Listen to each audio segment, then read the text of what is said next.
La Bible dit dans Apocalypse, chapitre 12 et le verset 13, « Quand le dragon vit qu'il avait été précipité sur la terre, il poursuivit la femme qui avait enfanté le Fils. » Alors, le dragon, c'est le diable.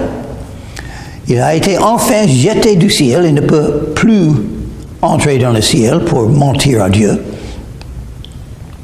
Et donc, il sait que son temps est court. Il va bientôt être détruit, mais ça ne l'empêche pas de faire encore plus de mal sur la terre. Maintenant, on se trouve au milieu de la grande tribulation, jusqu'à 3 ans et demi depuis le début.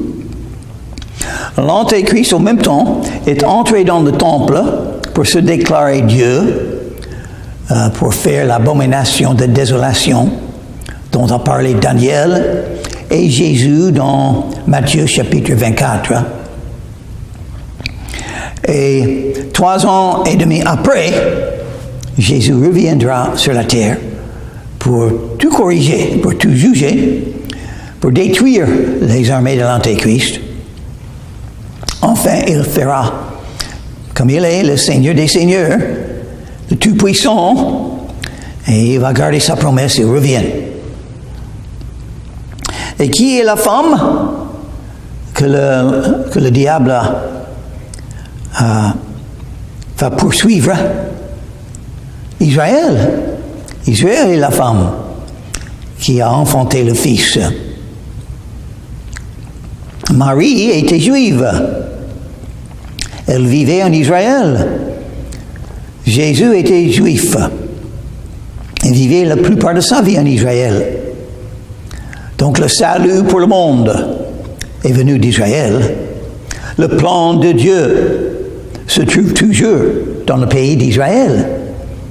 Si vous voulez voir qu'est-ce que Dieu est en train de faire, il faut regarder Israël et le juif.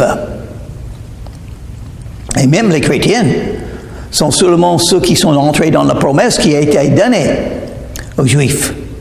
Les païens, quand ils croient en Jésus, entrent dans la promesse que Dieu a donnée à Abraham en ce qui concerne le grand pays qui deviendrait, qui sortirait d'Abraham. C'est Israël. Quand Jésus revient, une des grandes raisons pour son retour sera de sauver Israël. Il est le sauveur. Il sauve chaque homme qui vient à lui pour croire en lui, mais aussi Jésus sauvera le pays d'Israël. C'est pas bon la situation où se trouve Israël maintenant dans le monde. Beaucoup contre eux et il y aura plus. Et enfin, l'Antéchrist, qui aura beaucoup de pouvoir dans ce monde, il va avoir la haine pour Israël. Et il va avoir un dessein pour détruire Israël. Et juste avant de le faire, Jésus reviendra 3 ans et demi après ce moment-là, qui a enfanté le Fils. L'Antéchrist est contre le Christ. Le Christ est le oint de Dieu, le Messie. Le Christ est le Sauveur du monde. Le Christ est le Seigneur des Seigneurs. Le Christ est le Fils de Dieu. Le Christ est le bon berger.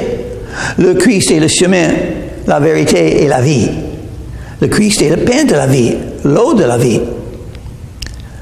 Le Christ vous aime. Et le diable est contre le Christ. Il est contre tout ça. Toujours contre le Christ. Il faut faire attention à ceux qui sont contre Jésus-Christ parce qu'ils font l'œuvre du diable. Et les 2 ailes du grand aigle furent données à la femme afin qu'elle s'envoie au désert vers son lieu où elle est nourrie un temps, des temps et la moitié d'un temps, loin de la face du serpent. Donc Israël, beaucoup des Juifs, c'est-à-dire, dans la ville de Jérusalem, vont fuir la ville de Jérusalem quand l'Antéchrist entre dans le temple, quand l'Antéchrist se déclare Dieu, et ces mots Pendant combien de temps est-ce que les Juifs seront dans le désert pour se cacher? Un temps, un temps, la moitié d'un temps, 3 ans et demi. 3 ans et demi, exactement comme nous avons vu déjà plusieurs reprises, 42 mois, 3 ans et demi, après ce moment, Jésus reviendra pour les sauver. Donc on saura quand Jésus revient à ce moment. Il reviendra 3 ans et demi après que l'Antéchrist se manifeste dans le temple. Mais 3 ans et demi avant ça, sera l'enlèvement de l'Église. Et la grande tribulation commencera. Une période de 7 ans. Et le milieu, c'est au point 3 ans et demi après que l'Antéchrist est manifesté. 3 ans et demi après l'enlèvement de l'Église. 3 ans et demi après le commencement de la grande tribulation dont Jésus a parlé, dont Daniel a parlé. Et ce que l'Apocalypse dit maintenant. Et de sa gueule, le serpent lançant de l'eau comme un fleuve derrière la femme, afin de l'entraîner par le fleuve. Évidemment, il y aura un moyen pour le diable d'essayer à détruire les Juifs qui se trouvent maintenant dans le désert, mais ça ne marchera pas. Et le dragon fut irrité contre la femme, irrité contre tous, mais surtout Israël. Le dragon est irrité contre Israël. Donc il ne faut pas faire partie, il ne faut pas aider les gens qui ont la haine pour Israël. Ça, c'est l'œuvre du diable. Il faut tous aimer. Il faut aimer les Arabes, il faut aimer les musulmans, il faut aimer les chrétiens, il faut aimer les Juifs. Il faut tous aimer, parce que Dieu est amour. Jésus a donné le commandement d'aimer tout le monde. Aimez votre voisin, comme vous-même. Le dragon fut irrité contre la femme, et il s'en alla faire la guerre au reste de sa postérité. Les Juifs dans tout le monde vont être attaqués, et beaucoup seront tués, malheureusement. À ceux qui gardent les commandements de Dieu et qui retiennent le témoignage de Jésus, la même haine que le diable a pour les Juifs, il a pour les chrétiens. Donc, il ne faut pas être irrité contre les Juifs, il faut les aimer. Ils sont dans le dessein de Dieu. Ce sont des descendants d'Abraham. Les promesses de Dieu ont été données aux Juifs, il faut les aimer. Et même les chrétiens sont entrés dans cette promesse. Jésus est Jéhovah. Jésus est celui qui a tout créé. Jésus est le Dieu de l'Ancien Testament. Jésus est celui qui s'est manifesté à Moïse, au buisson qui brûlait. Jésus l'a dit. Jésus a dit une fois, avant qu'Abraham fût, je suis. Et il a utilisé les mêmes mots. Je suis, ça veut dire je suis l'Éternel. Je suis celui qui continue. Je suis Jéhovah. Jéhovah veut dire l'Éternel. Le mot Jéhovah veut dire l'Éternel. Jésus était en train de dire je suis Jéhovah. Donc, les Juifs à ce moment ont pris des pierres pour le lapider. Ils ne pouvaient pas parce que ce n'était pas son heure. Et nous sommes le même que Jésus dans le sens que nous n'allons pas mourir avant que c'est le temps de Dieu pour nous. Si Dieu a quelque chose pour nous à faire, nous allons être là pour le faire. N'est-ce pas? C'est mon espérance. C'est une raison de ne rien craindre. Dieu contrôle tout, il donne la vie et l'autre la vie. Et vous aurez la vie tout le temps que c'est la volonté de Dieu pour vous.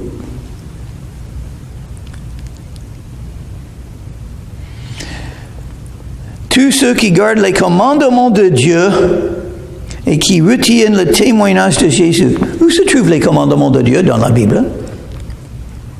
Pourquoi la Bible a été rejetée des écoles aux États-Unis et des universités? Pourquoi? Parce que le diable n'aime pas la Bible.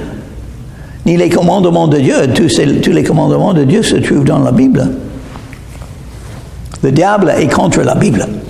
Ceux qui aiment Dieu aiment la Bible, lisent la Bible et essaient à changer leur conduite selon les commandements de la Bible. Les enseignements de Jésus. Et qu'est-ce que c'est le plus grand commandement selon Jésus? Aimer. Aimer Dieu avec tout le cœur, toute l'âme, toute la pensée et toute la force. Aimer. Chapitre 13, c'est le verset 1, je vais arriver. Puis je vis monter de la mer une bête qui avait 10 cornes et 7 têtes, et sur ses cornes des diadèmes, et sur ses têtes des noms de blasphème. La bête que je vis était semblable à un léopard. Ses pieds étaient comme ceux d'un ours, et sa gueule comme une gueule de lion. Le dragon lui donnait sa puissance, son trône et une grande autorité. Ça parle d'une bête. Qui c'est? C'est l'Antéchrist. C'est un être humain, mais la Bible l'appelle une bête parce qu'il est comme un animal sauvage. Il n'est pas comme un être humain. Il n'a rien de compassion, pas de douceur, pas d'amour. Il tue, il détruit. Il est toujours irrité contre ce qui est bon. Et il a beaucoup d'autorité sur la terre. 10 cornes et 7 têtes, qui c'est? Ce sont des chefs des pays qui donnent le pouvoir à l'Antéchrist. Il y aura beaucoup de problèmes quand l'enlèvement de l'Église se passe. Et quelqu'un viendra, un politicien, dans le monde, qui aura beaucoup d'intelligence, et il y aura un plan pour résoudre les problèmes de ce monde. Tout le monde va l'aimer. Et les chefs de beaucoup de pays vont lui donner le pouvoir et l'autorité. Mais en réalité, c'est le diable qui le fait. C'est le diable qui donne ce pouvoir et cette autorité. Le diable est appelé dans la Bible le Dieu de ce monde. Il a beaucoup de pouvoir à donner le pouvoir. Dans des pays, dans des villes, c'est le diable qui donne l'autorité souvent. Et c'est Dieu qui décide, mais c'est le diable. C'est comme ça, n'est-ce pas? Dieu contrôle le diable. Le diable contrôle les gens de la terre qui ne croient pas. Et le diable donne puissance à l'Antéchrist. Donc, chapitre 12, on a vu l'Antéchrist et le diable. Maintenant, on voit l'Antéchrist et les diables qui sont liés ensemble. Si vous voulez voir le diable, vous allez le voir dans la personne de l'Antéchrist. Parce que l'Antéchrist aura son autorité et son pouvoir du diable. Et je vis l'une de ses têtes comme blessée à mort. Mais sa blessure mortelle fut guérie. Remplie d'admiration, la terre entière suivit la bête. Évidemment, quelqu'un va essayer d'assassiner, à tuer l'Antéchrist. Et tout le monde pense qu'il va mourir. Mais il ne meurt pas. Et tout le monde est étonné et rempli d'admiration. La terre entière suivit la bête. La terre entière. Tout le monde sera séduit, comme maintenant. Et même plus que maintenant. Parce que l'Église sera enlevée. Le Saint-Esprit, dans tous les croyants, ne sera plus là. Et ils adorèrent le dragon. Ils vont adorer le diable. L'adoration du diable sera partout dans le monde pendant la grande tribulation. Il ne faut pas être là. Il faut venir à Jésus. Il ne faut pas être là quand tout le monde adore le diable. Parce qu'il avait donné l'autorité à la bête, ils vont savoir. Tout le monde va savoir que l'Antéchrist a reçu son autorité et pouvoir du diable. Et donc, les gens de la terre vont adorer Satan, qui est semblable à la bête, ils vont dire. Et qui peut combattre contre elle? Oh, parce que l'Antéchrist a réussi pendant peu de temps. Mais parce qu'il a réussi, il est là. Tous ces pays ont donné le pouvoir à l'Antéchrist. Il est intelligent, il parle bien. Tout marche pour lui. Et le monde dit, ils vont l'adorer. Parce qu'ils ont réussi. Il a réussi. La bête a réussi. L'Antéchrist a réussi. Et il lui fut donné une bouche qui proférait des paroles arrogantes et des blasphèmes. Il parle de lui-même. Il parle contre Dieu. Et le monde l'aime. Il aime ça. Ils sont préparés maintenant, le monde, pour être comme ça, pour parler contre Dieu, pour blasphémer, pour être enflé d'orgueil. Et personne n'aura l'orgueil comme l'Antéchrist. Il lui fut donné le pouvoir d'agir pendant 42 mois. Voilà les 3 ans et demi encore. Parce que quand l'Antéchrist entre en Jérusalem, au milieu de la grande tribulation, et se déclare Dieu et demande que tout le monde l'adore, ça sera, il aura encore 3 ans et demi, c'est tout, 42 mois. Et elle ouvrit sa bouche pour proférer des blasphèmes contre Dieu, pour blasphémer son nom, son tabernacle et ceux qui habitent dans le ciel. Il est contre tous. Il est contre Dieu, il est contre le temple, il y aura un temple en Jérusalem. Il est contre les croyants, il est contre ceux qui se trouvent dans le paradis. La haine n'a pas des limites. Il fut donné de faire la guerre aux saints et de les vaincre. Il va tuer tous ceux qui croient en Jésus, s'il peut, tout ce qu'ils peuvent. Ça sera beaucoup. Il faut devenir un croyant maintenant en Jésus. Parce que si vous êtes sur la terre pendant la grande tribulation, et ça peut commencer aujourd'hui, et après, vous décidez à devenir un croyant en Jésus, vous serez tué. Il y a déjà des persécutions dans le monde. Il y a déjà quelques-uns ici et là, dans quelques-uns des pays qui sont tués parce qu'ils sont des croyants en Jésus. Mais pendant ce temps, tous ceux qui se disent chrétiens, maintenant on peut le dire, et je le dis, je suis un vrai croyant en Jésus-Christ. À l'âge de 19 ans, j'ai invoqué le nom de Jésus. Il est venu en moi. Il m'a sauvé, il m'a pardonné. Et j'aime Jésus. Je suis très faible. Et tous les autres croyants sont mieux que moi. Mais je suis un vrai croyant en Jésus quand même. Il m'a sauvé. Je serai dans le paradis un jour. Parce que il est fidèle. Et il donne le pardon des péchés. Donc, je peux le dire, je viens de le dire. J'ai la liberté de le dire. Dans beaucoup de pays dans le monde, je peux dire ça. Le monde peut me rejeter. Le monde peut être irrité contre moi. Quelques-uns vont me dire, bon courage. Je prierai pour vous. Quelques-uns disent ça. Oui, la plupart me rejettent. Quelques-uns sont irrités contre moi, mais pendant la grande tribulation,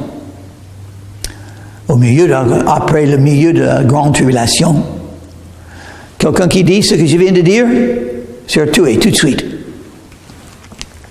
Partout dans le monde, dans tous les pays. Il les vaincra. Et lui fut donné autorité sur toute tribu, tout peuple, toute langue et de toute nation. Tout le monde va suivre les idées et les commandements de la bête, de l'Antéchrist. Et tous les habitants de la terre l'adoreront. Ceux dont le nom n'a pas été écrit dans le livre de vie de l'agneau qui a été immolé dès la fondation du monde. Intéressant. Son nom n'a pas été écrit dans le livre de vie. Il faut que le nom soit dans le livre de vie. À mon avis, quand on est né, son nom est écrit dans le livre de vie. Et parce que Dieu veut que tout le monde soit sauvé. Tout le monde peut être sauvé.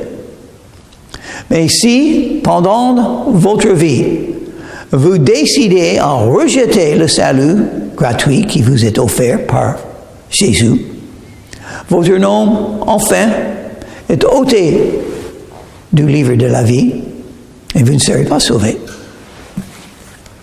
Intéressant que la bête a un nom qui n'a jamais été écrit dans le livre de vie. De l'agneau, parce que Jésus est l'agneau de Dieu qui a été immolé, tué pour nos péchés. Dès la fondation du monde, c'est un plan de Dieu. Tout marche selon le plan de Dieu. N'ayez pas peur. Dieu est là. Il contrôle tout, il guide tout, même le diable. Dieu permet ces choses à se passer. Nous allons mourir quand même. Pourquoi pas mourir pour foi en Jésus? Jésus est mort pour nous. Pourquoi pas mourir pour lui? Vous aurez le choix. Croire en Jésus et mourir, ou adorer la bête, l'Antéchrist. Ceux qui choisissent l'Antéchrist vont avoir l'amour éternel. Ceux qui croient dans l'agneau, Jésus, vont avoir la vie éternelle. Lequel est mieux? Et donc la Bible dit, si quelqu'un a des oreilles, qu'il entende. Il faut choisir. Il ne faut pas choisir le diable, ceux qui blasphèment Dieu, l'enfer. Pourquoi choisir ça? Ça ne fait pas de sens. Il faut choisir Jésus. Il faut s'humilier. Il faut dire la vérité. Vous êtes un pécheur qui a besoin d'un sauveur. Il faut venir à Jésus et demander le pardon. Il vous le donnera gratuitement. Si quelqu'un a des oreilles, qu'il entende. Si quelqu'un est destiné à la captivité, il ira en captivité. Si quelqu'un tue par l'épée, il faut qu'il soit tué par l'épée. C'est la persévérance et la foi des saints. Le juge reviendra. Le jugement vient. La vengeance est à Dieu et il le fera. Ce n'est pas à nous la vengeance. Nous allons suivre Jésus. Et les non-croyants vont nous tuer s'ils veulent. Mais nous savons que ce qui est éternel est important. Pas la vie présente. Nous donnons nos vies à Jésus. Et nous disons, Seigneur, que ta volonté se fasse. Si j'ai le privilège de mourir pour toi, je le ferai si tu me donnes la grâce de le faire. Sans toi, Jésus, je ne peux rien faire. Mais si tu m'aides, il y a des miracles qui peuvent se faire, n'est-ce pas, Jésus? Tu as promis. Et donc, je me confie en toi. Et j'accepte tout ce que tu me donnes, Seigneur Jésus-Christ, parce que tu es le Seigneur. Et je suis soumis à ta volonté. Et je vais dire ce que l'apôtre Paul a dit quand il t'a vu pour la première fois. Seigneur, que veux-tu que je fasse? Et par ta grâce, je le ferai. Mais peut-être vous n'êtes pas encore un vrai croyant en Jésus. Il ne faut pas attendre. Il faut le faire. Sans délai, il faut venir à Jésus tout de suite. Parce qu'on ne sait pas ce qui peut arriver aujourd'hui. L'enlèvement de l'Église peut arriver aujourd'hui. Et ça veut dire l'Antéchrist se manifestera. Et ça veut dire, 3 ans et demi après, tous les croyants seront tués, tout ce qu'ils peuvent tuer. Venez à Jésus. Il vous aime. Il veut vous sauver. Romains chapitre 10 et le verset 13 dit, quiconque invoquera le nom du Seigneur sera sauvé.